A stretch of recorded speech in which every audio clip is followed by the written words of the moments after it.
whole intake and exhaust manifold are out.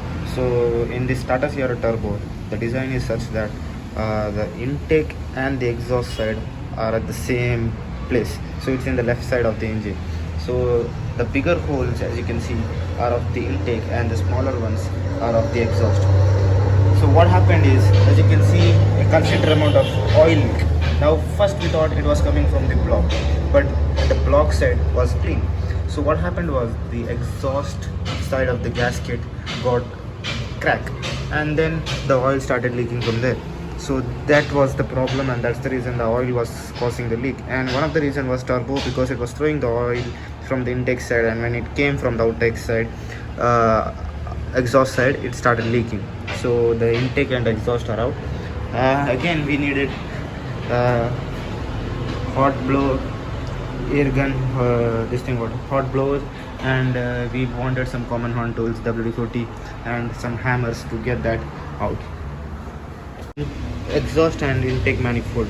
So the intake manifold, as you can see, there should not be any oil and grease going into the intake. It should be purely oxygen or air, but as you can see, it's completely greasy, and I guess that problem would be solved after removing replacing the gasket. And this is the exhaust side.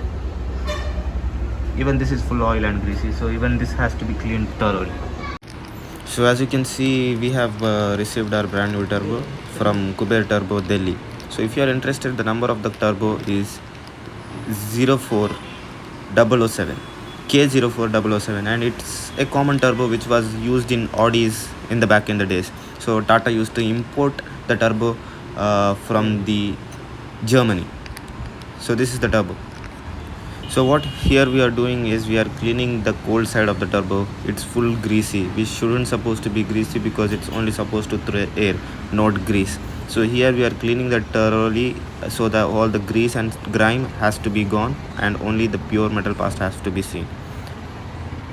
So here we are putting the new core on old turbo housing. So there are a few screws which has to be screwed on perfectly, or else the turbo would rub against the housing. So that wouldn't be nice if the turbo rubs against the housing. So all the screws has to be fit perfectly, and this is the bracket where the turbo holds to the old housing of the turbo. And we are just marking up the screws so that we can have the proper adjustment, and later we can tighten them up. So this is how the fitting of the turbo core is done at home. So here we are putting the brand new rebuilt turbo inside the car, and it has to be wiggled its way inside the car because it's a tight fit. And here we are tightening up the screws. There are 3 screws holding up the turbo, which has to be tightened thoroughly, and the gasket and the RTV has been used required. So this is how it sounds after replacing the turbo core.